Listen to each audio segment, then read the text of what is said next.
Fidèle à notre habitude de vous emmener dans des lieux uniques et magnifiques, on vous invite à Ebony Forest. C'est un lieu très important, vous allez voir dans cette émission. Pourquoi? Parce que Maurice, la faune et la flore mauricienne sont parmi les plus en danger sur la planète. Et justement, Ebony Forest, qui est une ONG, est en train de faire un travail de conservation des espèces endémiques de Maurice. Alors pourquoi c'est important de faire ce travail de conservation? Quelles sont les difficultés? Mais aussi, quel est l'héritage qu'on va léguer aux générations futures? On va découvrir tout cela dans cette émission de Belle et Mystérieuse.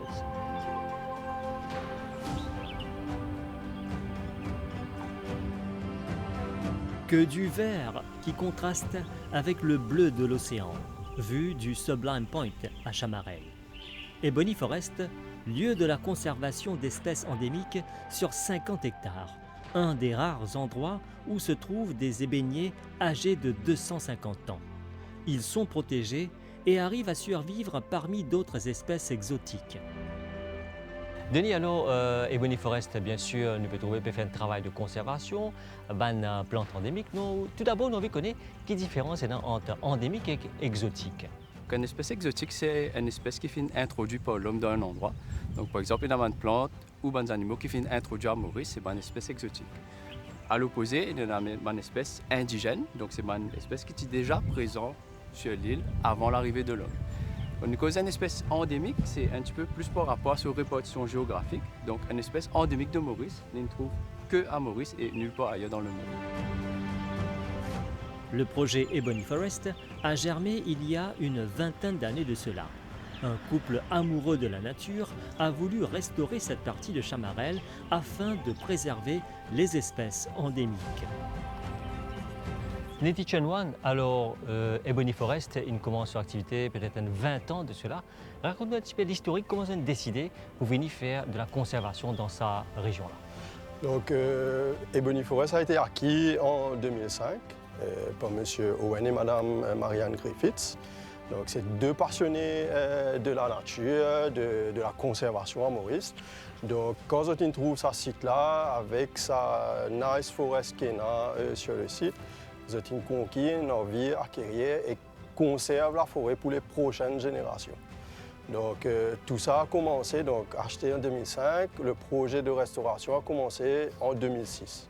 Et à partir de 2006, nous continuons avec nos projets, venus même jusqu'à nous ouvrir nos sites au public, justement pour raise awareness, pour créer la sensibilisation auprès de Mauricien d'abord et tous les gens qui viennent à Ebony Forest. Et aussi, par la suite, nous commençons nos projets avec la conservation, avec notre propre équipe d'Ebony Forest à partir de 2019. Auparavant, on utilisait le support de la Mauritian Wildlife en collaboration avec Ebony Forest. Et de là, nous prenons une vie même et le projet, nous pouvons continuer à grandir le projet de conservation qui est fait à Ebony Forest, mais nous aussi restons deux autres sites à Maurice, à Vallée de l'Est et nous avons un petit site à Montagne-Longue. Le travail de restauration et de conservation n'est pas facile, mais on y arrive avec de la détermination et surtout avec une belle équipe. Ce qui vous a c'est qu'à Maurice, nous retrouvons avec la flore la plus en danger, une des flores les plus en danger à travers le monde. Donc, quand nous classons peut-être deuxième ou troisième pays dont la flore est plus menacée au monde. Donc, nous avons refait l'écosystème pour qu'il ne pas perdre cette bonne espèce-là. Si nous ne pas intervenir, nous risquons de trouver avec une extinction, une plante qui peut disparaître de la forêt. Il y a plusieurs processus. Nous commençons à la base, nous avons fait un processus de weeding. Donc, nous avons tiré une espèce envahissante, nous venons, nous déboisons une espèce envahissante, exotique. Une fois que le terrain est dégagé, il y a une plante qui nous fait propager en pépinière. Et cette plante-là, nous venons amener sur le terrain, nous plantons au bon moment, à la saison, début des saisons des pluies. Et là, la forêt commence à repousser. Donc, nous amenons ici un mélange d'espèces indigènes et endémiques, de sorte à ce qu'il nous refait tout le strate de la forêt, donc tout ce sous-bois, ce ban arbuste, ce ban grand pied de climax. Et Donc ça nous donne nous à la longue une forêt fonctionnelle, un écosystème fonctionnel. Donc forcément, entre-temps, il y a une mauvaise herbe pour reprendre. Donc régulièrement, nous avons fait un travail de maintenance weeding. Nous revenons, nous enlèvons une espèce qui nous reprend le dessus. Et là, jusqu'à ce que, peut-être 3 ans à 5 ans, jusqu'à ce que la forêt commence à devenir un peu plus mature et est capable de soutenir l'hiver. Donc, nous avons une plante qui est extrêmement rare, qui nous retrouvait dans la forêt d'Ebony Forest, telle que le bois corail. Donc, sa plante-là, à une époque, début des années 2000, tient moins de 10 individus existaient à l'état naturel, à l'état sauvage. Avec la conservation, la restauration qu'il nous fait jusqu'à présent, là, nous, sur le site, nous trouvons 40 individus. Donc, juste pour expliquer l'importance justement de restaurer cette forêt, nous sommes capables de retrouver une espèce qui est en danger critique d'extinction, peut-être même à savoir qui c'est des plantes ou des espèces qui nous finissent éteintes. Nous trouvons peut faire un travail de conservation à Ebony Forest, mais seulement, il demande aussi des ressources humaines. Alors, comment faire pour gagner des ressources humaines qui ont les compétences pour travailler dans ce domaine? Donc, quand nous commençons Ebony Forest, nous commençons à faire un travail de conservation ici en 2019. Nous espérons que des gens pour employer pour venir travailler avec nous. Mais ça, c'est une ressource un peu rare, pas gagner facile. Donc, ce que nous décidons de faire, c'est faire une formation, donner un cours, l'eau conservation, par exemple, propagation des plantes, restauration de la forêt, suivi, conservation des oiseaux. Quand nous prenons des gens, nous faisons d'autres cours, nous formons d'autres. Et généralement, nous réussissons à gagner des gens dedans pour venir travailler avec Ebony Forest. Donc, nous formons d'autres. Bien sûr, ils viennent suivre le cours et ensuite nous intégrons les autres. Et quand ils joignent Ebony Forest, là, ils ont un plus long training, on the long run, pour capable faire travail là, à long terme. Ce lieu où règne le calme plat est un sanctuaire pour les espèces rares. Ici, tout est fait pour favoriser un écosystème idéal pour la préservation et la régénération. Les geckos et les escargots sont reproduits et lâchés dans la nature. Alors Estelle, conservationniste à Ebony Forest, il y a aussi une espèce endémique, l'escargot qui est ici. Alors, qui fait bien préserver cette espèce-là? Alors, chaque espèce a son rôle dans l'écosystème, dans la biodiversité. Donc, chaque espèce a une spécialité. Donc, ban snail, ban escargot endémique, c'est pour manger, ban vieilles feuilles, ban la terre, etc. C'est pour enrichir la terre, pour qu'ils aient nos pieds, nos affaires poussent bien mieux. Donc, ils ont un rôle bien important. Ils ont recyclé la terre. Alors, quel type d'escargot il y a dans Maurice qui est endémique? Alors, ici, par exemple, on a plusieurs espèces. Beaucoup malheureusement, ils ont disparu. Il y a encore un peu qui est encore la même, comme le Pakistala bicolore, qui nous fait sa conservation ici à Ebony Forest. Alors, nous avons 3 enclos. Donc, dans ces 2 enclos-là, il y a un parent. Donc, ça se fait breeding. Et ici, nous avons un bébé. Donc, voilà, ça c'est un Pakistala. Donc, comment vous trouvez, c'est un peu petit que si nous trouvons une coupa, une grosse affaire qui nous a dans la cour. Donc, c'est différent. Ça, il reste plus dans la forêt, plutôt que dans la cour, dans la case. Alors, est-ce que cette espèce-là est en danger? Oui, malheureusement, il est en danger. C'est la raison pour laquelle nous pouvons faire ce travail-là, les autres, dans l'espoir qu'ils sont capables de release dans la forêt ici. Qui fait en danger? Parce qu'il y a des prédateurs comme les rats, tongs. Ça peut manger la coquille comme ça, ça peut manger la serre en là. Et malheureusement, ça peut y avoir un qui peut protéger, comme par exemple un coup, pas gros, solide. Ça va aller petit, ça peut plus fragile. Donc c'est une proie pour ça va prédateur là. Alors, conservation, ça va escargot-là, est-ce qu'il prend le temps? Il y a un gros travail? Oui, il y a un travail parce qu'il nous a fait un enclos qui est bien adapté pour eux, qui est safe pour eux, que pas qu'il n'y a aucun prédateur. Et après ça, nous devons assurer que quand nous pourrons releaser dans la forêt, nous prenons un bon environnement pour être capable de vivre avec moins de prédateurs. Donc c'est la raison pour laquelle nous avons une predator grid, donc nous avons une trappe pour protéger les autres. Ici, je peux faire l'élevage et conservation d'un gecko endémique de Maurice. Alors, explique-nous quelle espèce est là et comment ça peut faire sur conservation et l'élevage. Ici, à Ebony, nous faisons Gumboy. L'élevage Gumboy, ça veut dire maintenant des adultes, ça veut dire 4 adultes maintenant, 2 pères. Et maintenant 5 petits, Gumboï même. Comment je peux trouver ici, nous faisons les vasades dans une cage, là. Et que nous mettons une végétation, ça veut dire une plante qui est restée dans la forêt, comme vacua, Dracina reflexia, et que veloutier vert. Et que là, nous mettons un tube là-dedans parce qu'il y a des adultes là-dedans, un mâle et une femelle. Et que là, pour ça va un tube là pour une reproduction, je suis capable de prendre un tube là. Et qu'une fois par semaine, je fais végétation, ça va ajouter une autre plante comme Boléa, bois cabri. Et que tous les matins, je donne un insecte pour la nourriture et de l'eau. Quand on dit insecte, c'est quel type d'insecte? Un fruit fly, c'est qui nous est là partout. Comment nous couper un fruit, je devine automatique, ça me donne et de l'eau. C'est tout.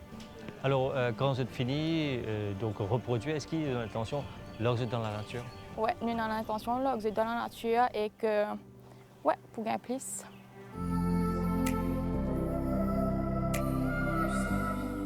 Ebony Forest, c'est aussi un lieu pour observer les oiseaux de notre pays.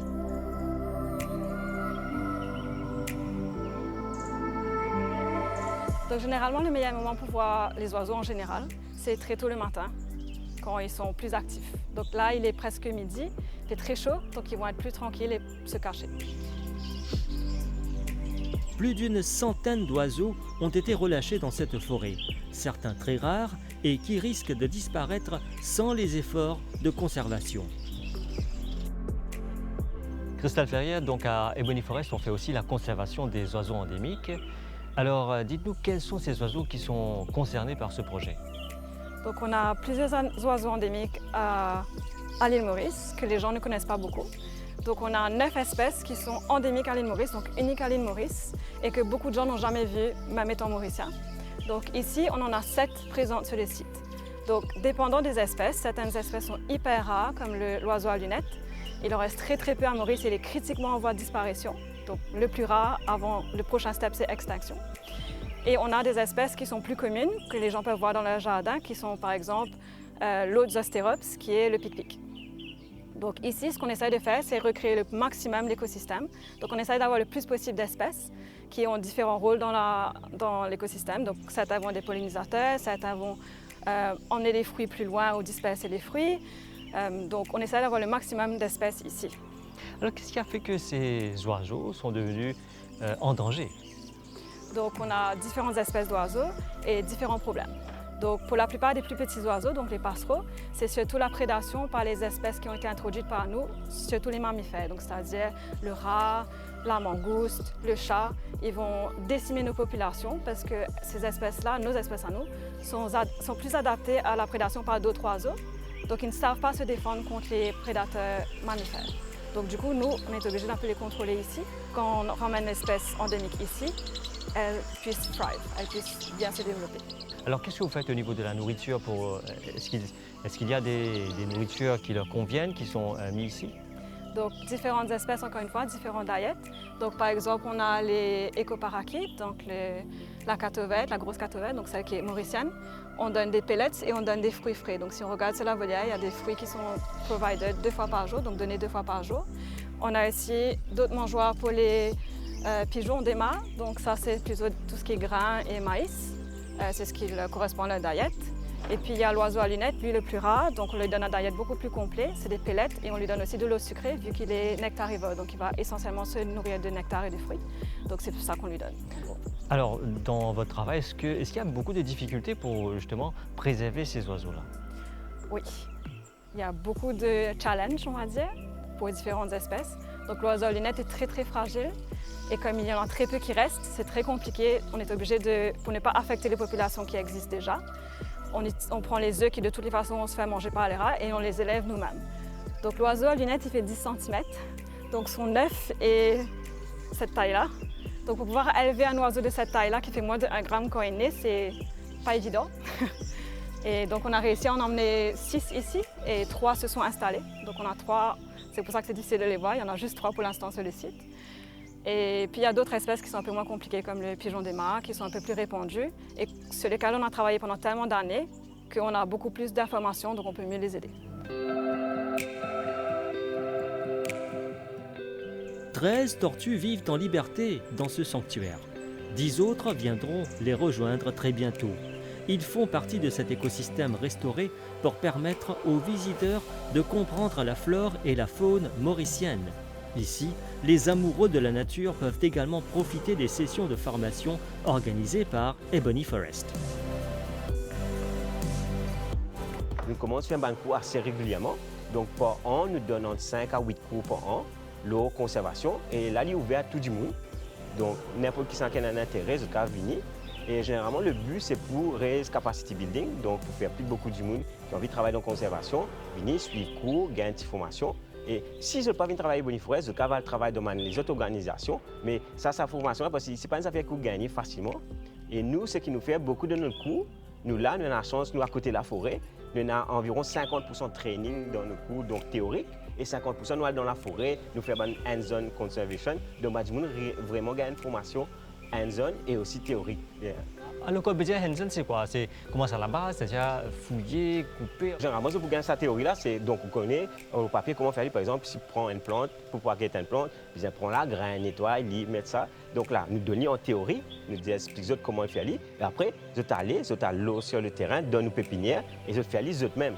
Et là, nous supervisons, nous donnons des conseils, comment améliorer, comment faire différemment, ce qui est bon, ce qui n'est pas mauvais. Donc là, la formation est plus complète.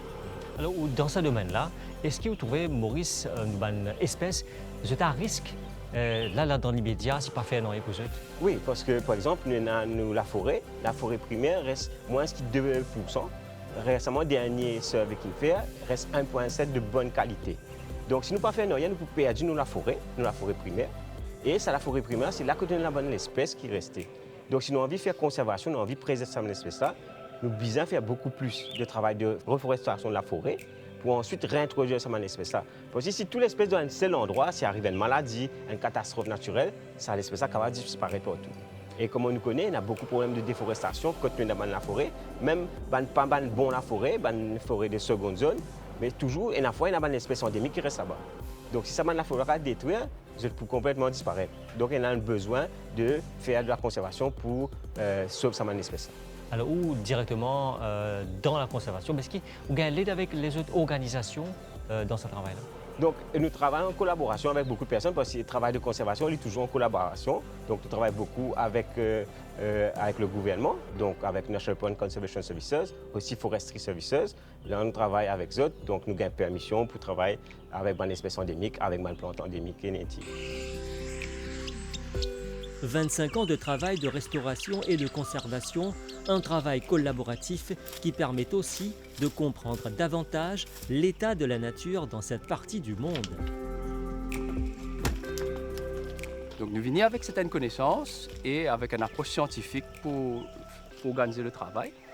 Donc nous faisons un travail qui nous appelle evidence-based. Donc en même temps que nous faisons ce travail-là, nous récoltons des données, les résultats que nous gagnons. Et nous ajuster nos méthodes de travail en fonction des résultats que nous gagnons. En parallèle, vu que parmi nos missions, c'est de raise awareness et de former les gens à la conservation, nous donnons aussi des cours axés sur la conservation, dont par exemple la restauration de la forêt, comment manage weeding. On a une pépinière justement pour propager cette plante-là, que ce soit le bois d'ébène, le bois de fer, la variété d'espèces endémiques qui nous replantées dans la forêt. Nous avons nos propres pépinières que nous propageons. Donc ça, nurserie-là, c'est très important pour la planification parce qu'il y a plusieurs étapes de la restauration. Le weeding que nous tirons dans une plante invasive et nous avons cette étape que nous venons planter. 25 ans, c'est une fin de travail. Maintenant, qu'en est-il de la relève? Comment conscientiser les jeunes pour lancer et venir jeunes? Nous trouvons avec les réseaux sociaux, tout ça, il y a beaucoup plus d'awareness, beaucoup plus de jeunes. Mais quand nous causons conservation, ce n'est pas un travail facile.